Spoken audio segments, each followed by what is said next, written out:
Assalamualaikum warahmatullahi wabarakatuh. Perkenalkan, saya Aldi Purmana Putra, mahasiswa Institut Pertanian Bogor dari eh, Ilmu Ekonomi Syariah. Di sini saya akan menjelaskan dan juga mendemonstrasikan mengenai uji atau analisis struktural break. Nah, sebelum itu saya akan menjelaskan terlebih dahulu apa itu struktural break. Jadi, uji struktural break adalah metode statistik yang digunakan untuk mendeteksi adanya perubahan signifikan dalam hubungan variabel dalam suatu model ekonomi atau keuangan pada titik waktu tertentu. Nah, uji struktural break ini biasanya sering digunakan oleh ekonom, analis data, dan peneliti yang bekerja dengan data time series. Nah, uji ini sangat tepat digunakan ketika ada dugaan bahwa hubungan antar variabel berubah pada periode tertentu, misalnya akibat kebijakan baru, krisis ekonomi, atau perubahan tren dalam jangka waktu yang panjang. Nah, uji ini biasanya diterapkan dalam berbagai bidang seperti ekonomi, keuangan, bahkan ilmu sosial yang memang menggunakan data time series. Nah, alasan pentingnya pemakaian uji ini ialah karena perubahan struktur dalam data dapat mempengaruhi validitas model prediksi, sehingga perlu diuji untuk menghindari kesalahan dalam analisis dan pengambilan keputusan. Nah, untuk cara kerjanya sendiri, yaitu dilakukan dengan metode statistik seperti uji Chow, uji Bayes-Perron, atau juga uji Q-sum yang membandingkan parameter model sebelumnya dan sesudah dugaan titik perubahan. Oke, selanjutnya di sini saya akan langsung saja mendemonstrasikannya. Pada kali ini saya akan menggunakan aplikasi RStudio ya teman-teman. Nah, di sini untuk skripnya sudah saya itu ya siapkan. Jadi kita tidak perlu manual lagi untuk eh, untuk untuk menggunakannya. Nah, di sini langkah pertama teman-teman bisa klik pada bagian file, kemudian import dataset dan from Excel. Nah, di sini teman-teman bisa pilih eh, data yang teman-teman sudah siapkan. Di sini saya sudah menyiapkan data kurs. Nah, ini tinggal diganti aja ya. Jadi data, kemudian import aja. Nah, kalau udah import seperti ini, kita bisa langsung fokus. Kita bisa langsung fokus aja pada bagian scriptnya.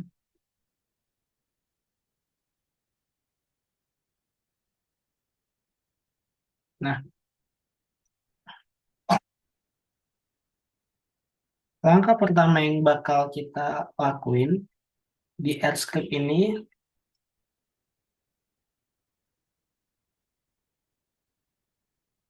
karena memang tadi data yang saya masukkan itu tidak dapat terdeteksi ya teman-teman. Maka dari itu di sini langkah pertama yang kita lakukan adalah untuk yaitu menghapusnya terlebih dahulu teman-teman. Nah, ini kita tinggal blok aja, kemudian kita run.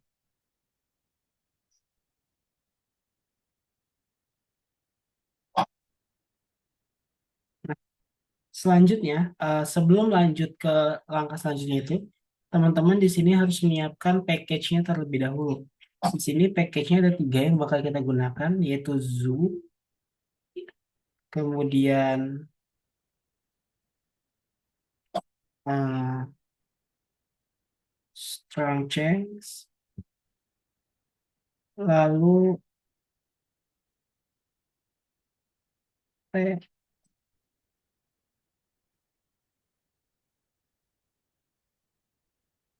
T-series ya teman-teman. Nah, oke. Tiga-tiganya udah kita aktifkan di sini.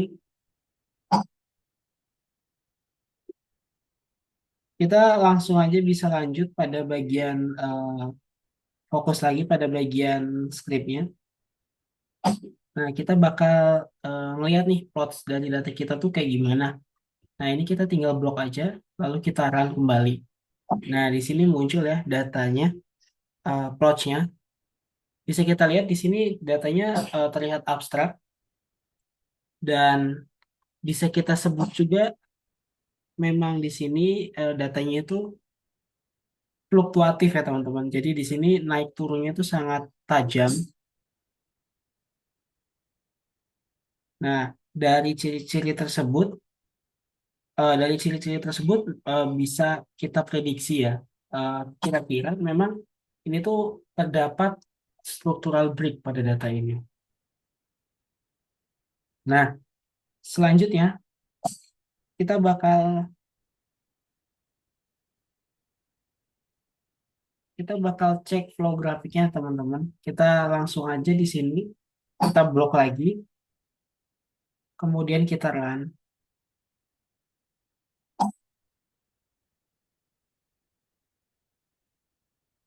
Nah, di sini F statistiknya teman-teman bisa lihat, yaitu 168,64 dan untuk p-value-nya sendiri ini kurang dari 0,05. Itu menandakan bahwa sudah semakin menguat bahwa data ini tuh memiliki structural break ya teman-teman.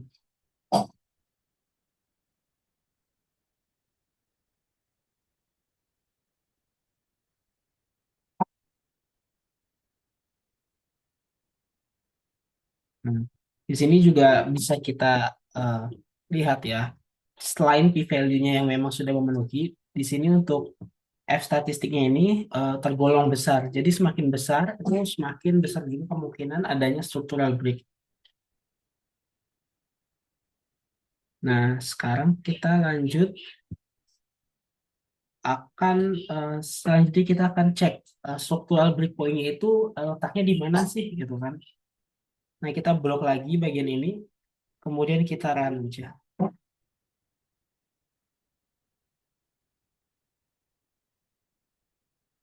Nah, di sini bisa kita lihat teman-teman, jadi ada M1 hingga M5.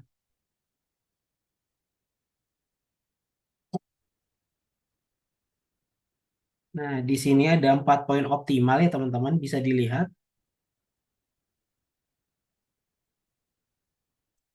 Di, di sini ada 2021, kemudian 125, 196, kemudian 2020 250, hingga 2020 309.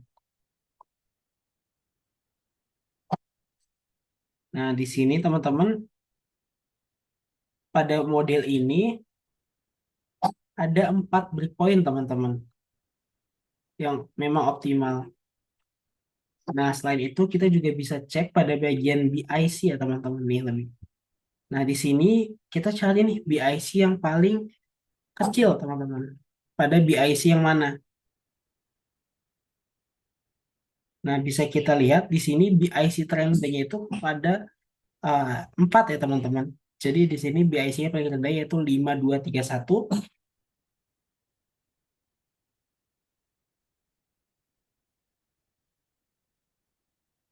Selanjutnya eh, kita di sini bakal lanjut untuk melihat bagaimana struktural break-nya teman-teman.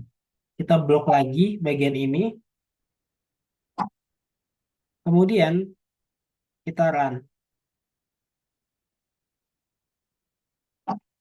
Nah, di sini kita bisa lihat plotnya.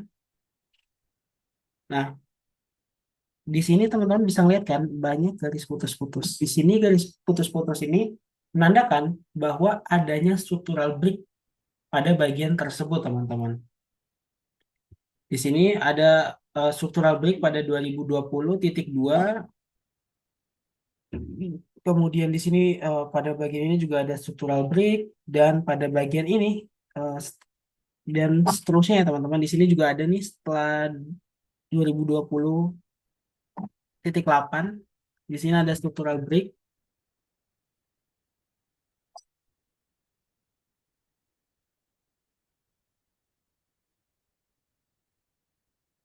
Nah, setelah kita melihat nih teman-teman untuk polanya seperti ini.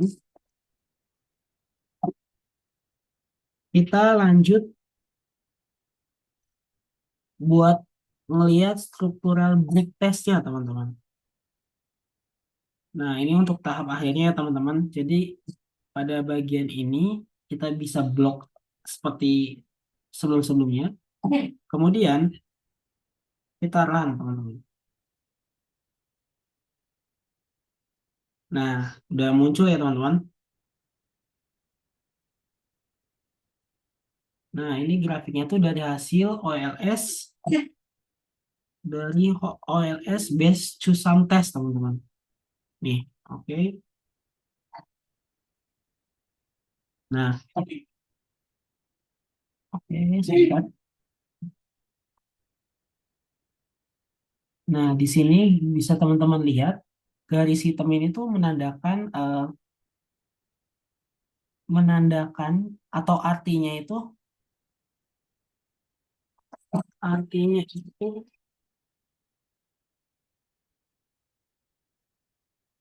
itu ini proses fluktuasi empiris ya, teman-teman, pada data ini, pada residual model regresi. Nah, sedangkan untuk garis merahnya ini ya, teman-teman, ini untuk garis merahnya itu, oke, mohon maaf sebentar, teman-teman.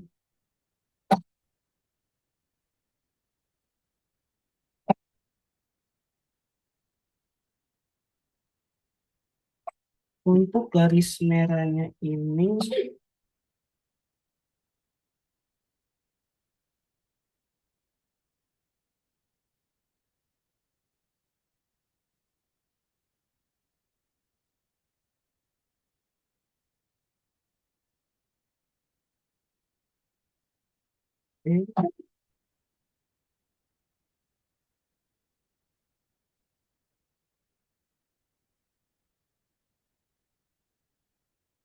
nah, oh iya, teman-teman. Jadi di sini garis merah ini bisa kita artikan, oh, mohon maaf ya, teman-teman, agak lama tadi lupa. Jadi di sini garis merah itu batas kritis, teman-teman. Di sini batas kritis bawah dan ini itu batas kritis atas. Nah, ji- jika memang garis hitam ini tuh melewati ya, teman-teman, untuk garis-garis merah itu dapat kita artikan bahwa terdapat struktural break pada bagian tersebut, teman-teman.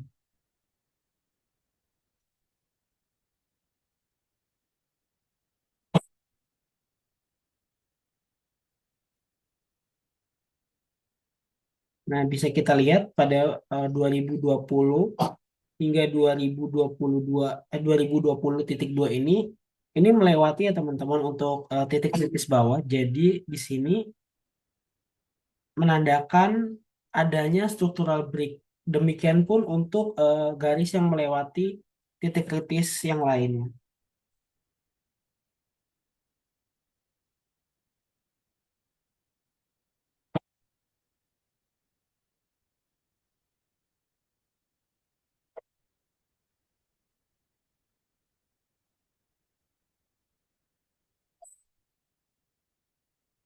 Nah, di sini berarti bisa kita simpulkan bahwa data kita ini ya, teman-teman,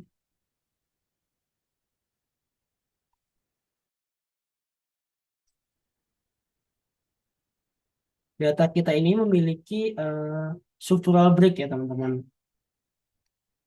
Di sini dimulai dari pertengahan hingga akhir itu, teman-teman. Nah, bisa kita artikan bahwa atau kita simpulkan bahwa data ini tuh tolak H0 atau terima H1.